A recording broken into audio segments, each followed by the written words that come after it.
નમસ્કાર શિક્ષક મિત્રો, બીબી રાઠોડ યુટ્યુબ ચેનલમાં તમામ મિત્રોનું હાર્દિક સ્વાગત છે।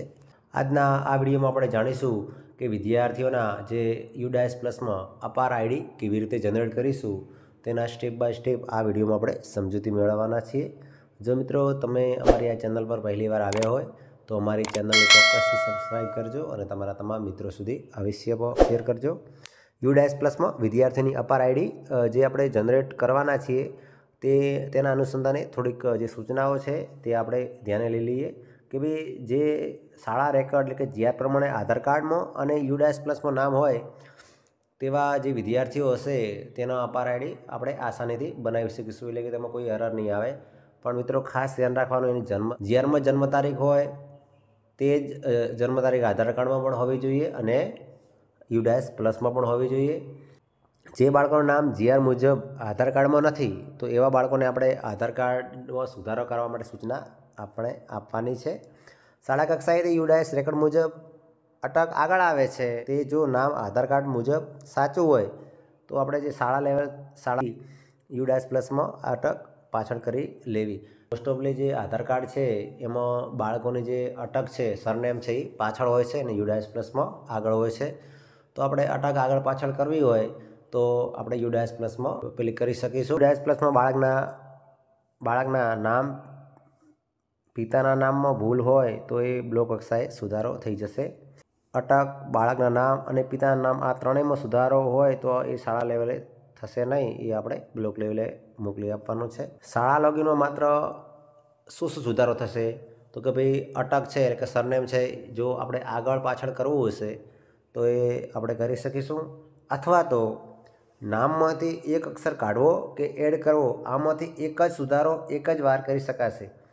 તો ચાલો મિત્રો જોઈએ વિદ્યાર્થીનું અપાર આઈડી કેવી રીતે જનરેટ કરી શકાય તેના સ્ટેપ બાય સ્ટેપ આપણે આગળ આ વિડીયોમાં સમજૂતી મેળવીએ। સૌપ્રથમ મિત્રો તમારા મોબાઈલનું અથવા તો લેપટોપનું કોઈ પણ બ્રાઉઝર ઓપન કરી લેવાનું છે। ત્યારબાદ અહીંયા ગૂગલમાં આપણે સર્ચમાં યુડાયસ સ્ટુડન્ટ મોડ્યુલ ટાઈપ કરવાનું છે। જે યુડાયસ સ્ટુડન્ટ મોડ્યુલ ટાઈપ કરીને તેને આપણે સર્ચ કરવાનું છે।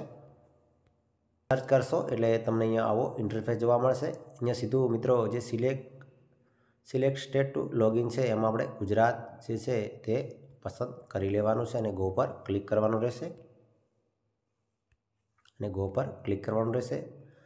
તમે ગો પર ક્લિક કરશો એટલે યુઝર આઈડી લખેલું છે ત્યાં તમારો શાળાનો જે યુડાયસ કોડ છે તે એન્ટર કરવાનો છે। ત્યારબાદ એન્ટર પાસવર્ડ એટલે કે તમારો જે પાસવર્ડ હોય યુડાયસ પ્લસનો તે એન્ટર કરી અને બાજુમાં જે આપેલો કેપ્ચા કોડ એન્ટર કરીને લોગિન કરવાનું છે।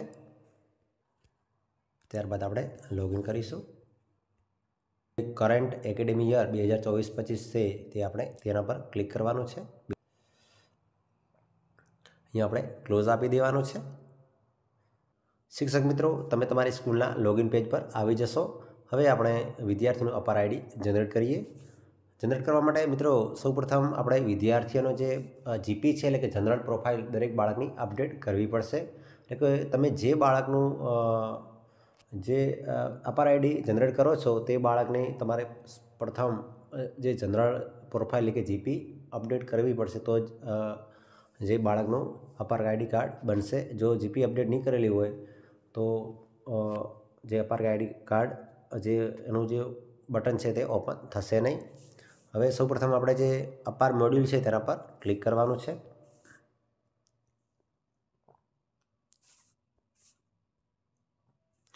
અપાર મોડ્યુલ પર ક્લિક કરશો એટલે મિત્રો અહીંયા જે ક્લાસ છે એટલે કે તમારું અહીંયા ધોરણ સિલેક્ટ કરી લેવાનું છે। હું અત્યારે ધોરણ 1 સિલેક્ટ કરું છું। ત્યારબાદ સેક્શન જો વર્ગ પડતા હોય તો તમે અબક સેક્શન પસંદ કરી શકો છો, બાકી ઓલ રાખી અને ગો પર ક્લિક કરવાનું છે। ગો પર ક્લિક કરશો એટલે તમે જે ધોરણ સિલેક્ટ કર્યું છે એ તમામ બાળકોના નામ આવી જશે। તમે થોડુંક આ બાજુ નીચે સાઈડમાં સ્ક્રોલ કરશો એટલે તમને અહીંયા જે એક્શન છે તેની અંદર જે આપણને અહીંયા જોવા મળે છે જનરેટ એટલે કે જે બાળકનું આપણે અપાર આઈડી કાર્ડ બનાવવું છે તે બાળકની સામે જે જનરેટ છે તે બટન પર ક્લિક કરવાનું છે।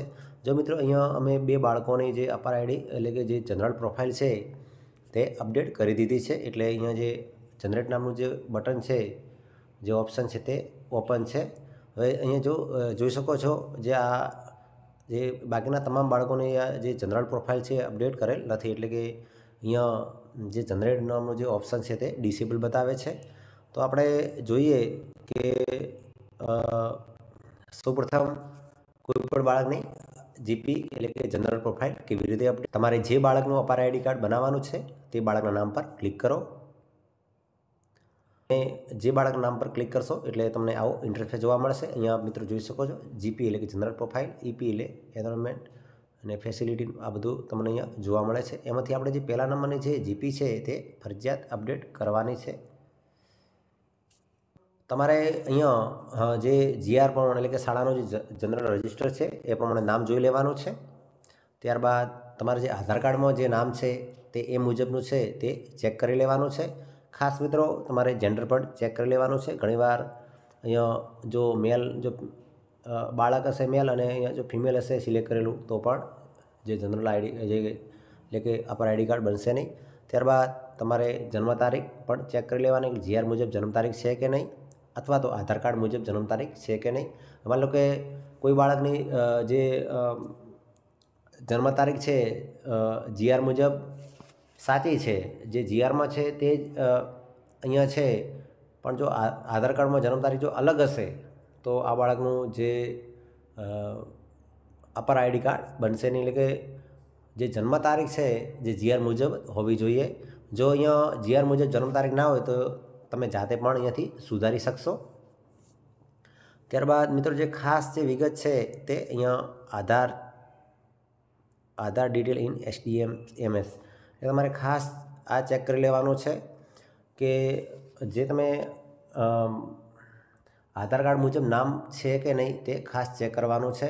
એટલે તમારે અહીંયા જો કોઈ તમને લાગે કે ભાઈ આ નામ છે, બાળકનું નામ છે તે આધાર કાર્ડ મુજબ નથી, એટલે કે જે આધારમાં એકચ્યુઅલ છે તે નામ અહીંયા ટાઈપ કરેલું નથી, તો તમારે ચેન્જ કરવું હોય તો જે અહીંયા ચેકબોક્સ છે ટીક માર્ક કરી લેવાનું છે. અહીંયા તમારે અહીંથી વિદ્યાર્થીનો આધાર નંબર અહીંયા તમારે એન્ટર કરવાનો છે. ત્યારબાદ તમારે અહીંયા વિદ્યાર્થીનું જે આધાર કાર્ડ મુજબ નામ એન્ટર કરવાનું છે. મિત્રો ખાસ ધ્યાન રાખવાનું છે, જો આધાર કાર્ડમાં અને જીઆરમાં જો નામ અલગ અલગ હશે અને અહીંયા જે યુડાસ પ્લસમાં નામ અલગ હશે તો એ વિદ્યાર્થીનો અપાર આઈડી કાર્ડ બનશે નહીં. એટલે કે જે જીઆરમાં છે તે જ નામ યુડાસ પ્લસમાં હોવું જોઈએ ને યુડાસ પ્લસમાં જે નામ છે તે આધાર કાર્ડમાં હોવું જોઈએ. હવે તમારે અહીંથી જો સુધારો કરવો હોય તો આ જે ચેકબોક્સ છે તે ટીક માર્ક કરશો એટલે અહીં તમે અહીંથી આધાર કાર્ડ નંબર નાખશો અને અહીંયા એનું વિદ્યાર્થીનું નામ સાચું લખવાનું છે.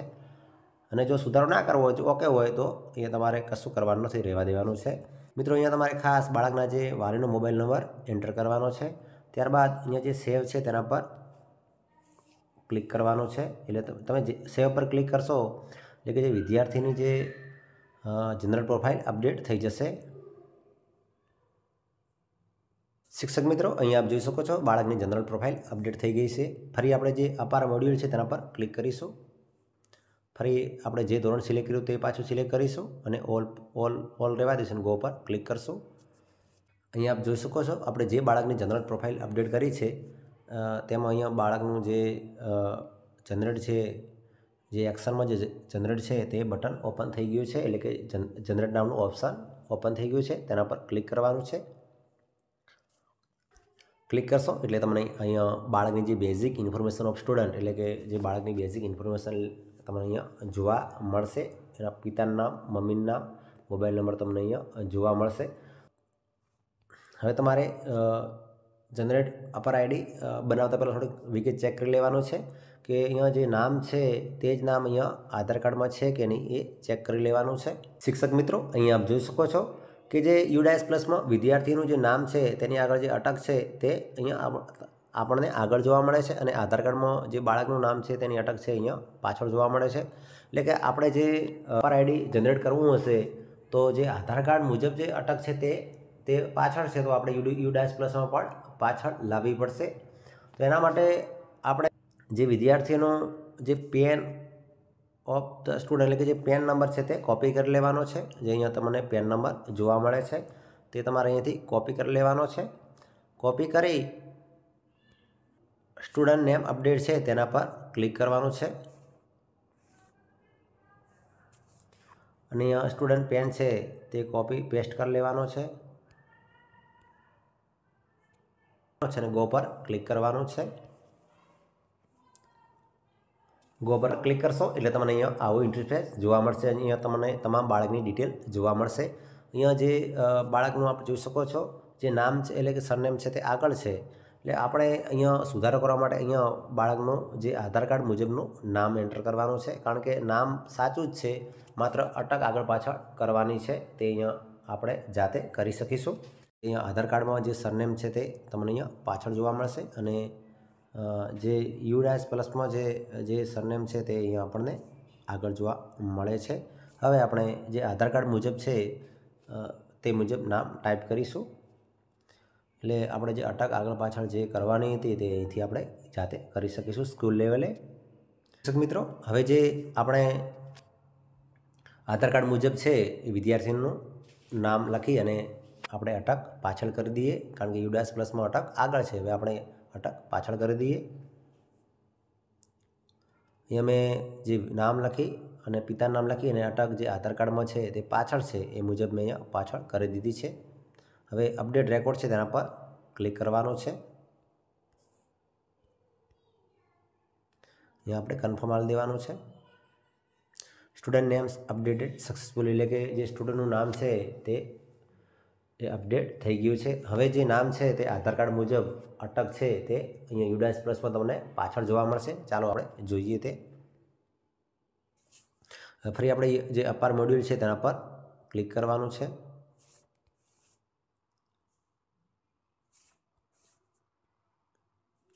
ત્યારબાદ વર્ગ સિલેક્ટ કરી 3 સિલેક્ટ કરી અને ગો પર ક્લિક કરવાનું છે. મિત્રો, અહીંયા આપ જોઈ શકો છો કે જે વિદ્યાર્થીની જે અટક છે તે હવે આધાર કાર્ડ મુજબ પાછળ થઈ ગઈ છે. હવે આપણે જનરેટ છે તેના પર ક્લિક કરીશું. હવે જે મિત્રો જે આઈ છે ત્યાં વિદ્યાર્થીના પિતાજીનું નામ એન્ટર કરવાનું છે અથવા તો માતાનું નામ એન્ટર તમે કરી શકો છો. ત્યારબાદ જે બાળકના જે સંબંધ હોય, જો પિતાજી જો નામ એન્ટર કર્યું તો ફાધર લખવાનું છે, જો એનું મમ્મીનું નામ અહીંયા આપણે એન્ટર કર્યું હોય તો મધર સિલેક્ટ કરવાનું છે. જે આપણે કન્સેન્ટ લેવાનું છે, એટલે કન્સેન્ટમાં શું પ્રૂફ લાવ્યા છે પિતાજીનું, તો અહીંયા આધાર કાર્ડ લાવ્યું તો Aadhaar card, PAN card, voter ID card અલગ અલગ છે, એમાં તો આધાર સિલેક્ટ કરું છું. આધાર કર્યું છે, આધાર કાર્ડ નંબર લખી દેવાનો છે બાળકના પિતાજીનો. ભરાઈ જાય એટલે થોડું નીચે સ્ક્રોલ કરશો એટલે અહીંયા પ્લેસ ઓફ ફિઝિકલ કન્સેન્ટ, એટલે હમણાં જે સ્કૂલ આપણી જે શાળા આવેલી છે તે અહીંયા ગામનું નામ લખવાનું છે. ત્યારબાદ અહીંયા ડેટ, એટલે કઈ તારીખે તમે આ આઈડી કાર્ડ જનરેટ કરો છો, અપાર આઈડી કાર્ડ. અહીંયા તમે આના પર ક્લિક કરશો કે આના પર ક્લિક કરશો કેલેન્ડર ઉપર, એટલે અહીંયા ડેટ જોવા મળશે. સીધું અહીંયા ટીક માર્ક કરી લેવાનું, ત્યાં સિલેક્ટ કરી લેવાની છે જે આજની તારીખ, એટલે તારીખ ઓટોમેટિક આવી જશે. ત્યારબાદ નીચે તમારા જે આચાર્ય હશે તેમનું નામ અહીંયા તમને ઓટોમેટિક જોવા મળશે. જો સુધારો કરવો હોય તો તમે સુધારો કરી શકો છો. અહીંયા પ્લેસ જે હોય, ત્યારબાદ તારીખ આજની, ઠીક છે, તમે કેલેન્ડર પર ક્લિક કરશો અને તારીખ પર ક્લિક કરશો એટલે આવી જશે. અહીંયા આચાર્યનું નામ આવશે. હવે આપણે છેલ્લે આ બધું વિગત ભરાઈ જાય એટલે જે મિત્રો જે સબમિટ છે તેના પર ક્લિક કરવાનું છે, કન્ફર્મ આપી દેવાનું છે, જે આપ જોઈ શકો છો.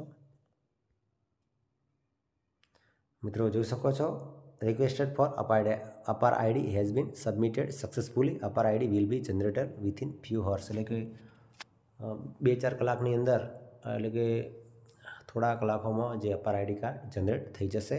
શિક્ષક મિત્રો, તો આપણે આ રીતે દરેક બાળકનું અપાર આઈડી કાર્ડ આ રીતે જનરેટ કરવાનું છે. જનરેટ કરતી પહેલાં અપાર આઈડી કાર્ડ જનરેટ કરતાં પહેલાં દરેક બાળકની જીપી, એટલે કે જનરલ પ્રોફાઇલ ફરજિયાત અપડેટ કરવાની છે. બીજી પ્રોફાઇલ નહીં કરો તો ચાલશે, બાકી જનરલ જે પહેલા નંબરની જે જનરલ પ્રોફાઇલ છે તે, એટલે કે જીપી છે, ઈ પિન, એફ પિન એ અત્યારે નહીં કરો ચાલશે. માત્ર જીપી, એટલે કે દરેક બાળકની જનરલ પ્રોફાઇલ અપડેટ કરી અને આપણે જે અપાર આઈડી કાર્ડ જનરેટ કરવાનું છે. જો તમને કોઈ પ્રશ્ન હોય તો આ વિડીયોના કમેન્ટ બોક્સમાં તમે તમારા પ્રશ્ન ટાઈપ કરી શકશો. આઈડી કાર્ડ બનાવવા માટે ખાસ આપણે ધ્યાન રાખવાનું છે, તમે જે બાળકનું અપાર આઈડી કાર્ડ બનાવો છો તે વિદ્યાર્થીનું જીઆર મુજબ જ બનાવવાનું છે કે જે જીઆરમાં હોય તે જ નામ આધાર કાર્ડમાં હશે તો જ અપાર આઈડી કાર્ડ બનશે।